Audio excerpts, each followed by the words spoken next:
Hey, thank you so much for attending my presentation on some Pokemon that got way better, and thank you so much to user Talithar for the idea. Just to keep it interesting, since most people know these examples, I'm going to talk about some other guys that don't always have the spotlight.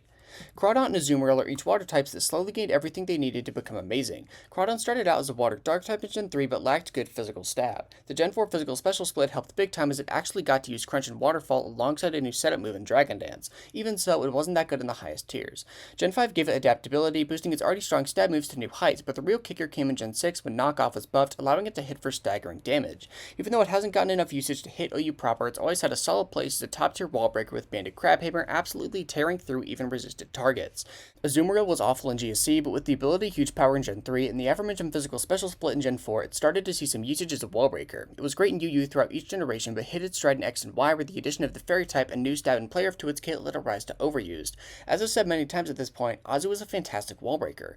Choice banded player for some liquidations, and tandem with coverage like Superpower let it hit a majority of the metagame for at least neutral damage, which oftentimes meant they'd be taking over 75%. From bottom feeder water types as standard play staples, these two have had a huge glow up. If you told VGC players at the start of Generation 9 that Farigiraf would be the top trick room setter, they'd probably laugh at you. It had some good traits. Its stats are solid with respectable bulk, and that ability is amazing, blocking priority like Fake Out. However, in DD Females just kinda did everything better. Psychic Terrain is amazing for Armor Rouge's powerful expanding forces and still dealt with priority, plus Indeedee has redirection and Follow Me. Why use the Giraffe? But once Reg D came along, people started to catch on. The new addition of Rillaboom made keeping Psychic Terrain up much more difficult, and traditional size spam teams started to perform worse. This let Farigiraf slowly take center stage, especially when paired with Ursaluna Blood Moon. The advent of priority demons like Entei and Dragonite make consistent anti-priority a big deal, and with investment, Farigiraf could stick around for entire games. Its sheer versatility was huge, as it could run anything from offensive Throat Spray Hyper Voice to defensive Rocky Helmet. In tournaments, Farigiraf's performances have been fantastic, winning 3 regionals in the past few months on a variety of teams. Aerodactyl started off as possibly the most depressing Pokemon of all time. In short, it had no good moves. In Gen 1 it has no Rock Stab, and even in Gen 2 it has to rely on fucking hidden power.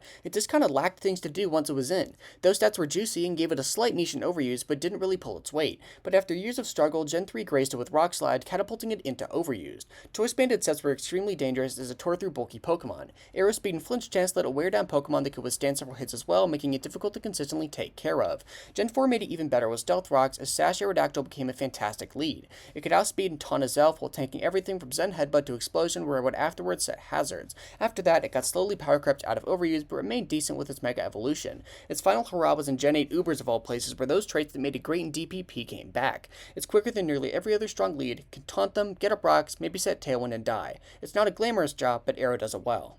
And finally, I want to talk about a Pokemon that could honestly be on either list. In overused, Smeargle has gotten much worse since its glory days of Gens 2 through 4. However, that doesn't mean it hasn't gotten better in some extremely interesting ways. Because of how Smeargle works, being able to use almost any move in the game, it gets more strong tools the more generations go by.